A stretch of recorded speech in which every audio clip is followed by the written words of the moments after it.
வணக்கம். இன்றைக்கி ஹேமா சமையல் அறையில் புளியங்காய் துவையல் எப்படி செய்யலான்னு பார்க்கலாம். புளியங்காய் துவையலுக்கு நான் இங்கே ஒரு 7-8 புளியங்காய் எடுத்து வச்சுருக்கேன். புளியங்காய் துவையலுக்கு எடுக்கும்போது ரொம்ப முத்தாத காயாக பார்த்து எடுத்துக்கணும். ரொம்ப முத்தி இருந்துச்சுன்னா உள்ளே கொட்டை இருக்கும். அதே மாதிரி ரொம்ப பிஞ்சாகவும் இருக்கக்கூடாது. அதுவும் பிஞ்சாக இருக்கிறத எடுத்து துவையல் பண்ணோன்னா கொஞ்சம் துவர்ப்பாக இருக்கும். அதனால் இந்த மாதிரி நடுத்தர காயாக எடுத்துக்கணும். இப்போ புளியங்காயில் மேலே இந்த இதை சுரண்டி எடுத்துடலாம். எல்லாத்தையுமே லைட்டாக சுரண்டி எடுத்துடலாம்.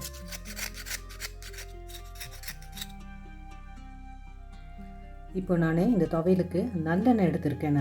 நல்லெண்ணெய் தான் ரொம்ப டேஸ்ட்டாக இருக்கும். அதனால் நல்லெண்ணெய் எடுத்திருக்கேன். தேவையான அளவு ஊற்றிட்டேன். அடுத்து எண்ணெய் நல்லா காஞ்சிருச்சு. அதில் 1 டீஸ்பூன் கடுகு, அடுத்து 1 டீஸ்பூன் உளுந்து,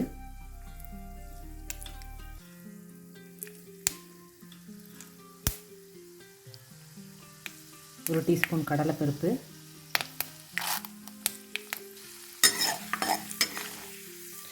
நல்லா செவக்கட்டும். உளுந்தும் கடலைப்பருப்பு செவக்கணும். கடுகு நல்லா வெடிக்கட்டும். பாருங்கள், கடலைப்பருப்பும் உளுந்து நல்லா செவந்துருச்சு. இப்போ வரமிளகாயை போடலாம். இதுக்கு ஒரு 4-5 வரமிளகாய் எடுத்து வச்சுருக்கேன்.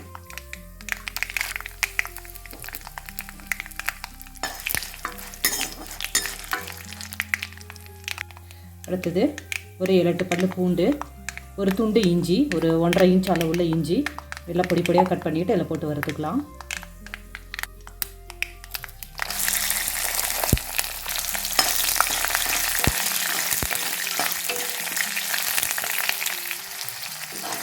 இஞ்சி பூண்டு நல்லா வணங்கிடுச்சு. இப்போ இதில் புளியங்காயை போட்டுடலாம்.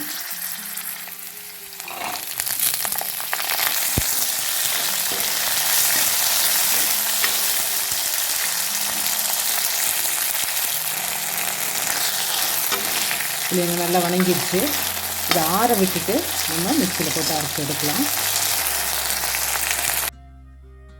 நல்லா ஆறிடுச்சு. இப்போ அரைக்கிறதுக்காக மிக்சியில் போட்டுட்டேன். இப்போ இதில் 1/4 டீஸ்பூன் அளவு பெருங்காய பவுட்ரு போட்டுக்கலாம். போட்டுட்டு இப்போ அரைச்சி எடுத்துடலாம். தண்ணி ஊற்றாமல் சும்மா ஒரு சுற்றிட்டேன். இப்போ தண்ணி ஊற்றிட்டு தேவையான அளவு உப்பு போட்டுக்கலாம். உப்பு போட்டுட்டு அரைச்சி எடுத்துடலாம். துவையல் ரெடி ஆயிடுச்சு. அரைச்சி எடுத்துட்டேன். இப்போ இதை கிண்ணத்தில் மாற்றிக்கலாம். புளியங்காய் துவையல் ரெடி ஆயிடுச்சு. ரொம்ப டேஸ்ட்டான துவையல். சூடான சாதத்தில் நல்லெண்ணெய் ஊற்றி சாப்பிடும்போது டேஸ்ட்டாக இருக்கும். எப்படி இருக்குன்னு செஞ்சு பார்த்துட்டு கமெண்ட்டில் சொல்லுங்கள். லைக் பண்ணுங்கள், ஷேர் பண்ணுங்கள், மறக்காமல் சப்ஸ்கிரைப் பண்ணுங்கள். நன்றி, வணக்கம்.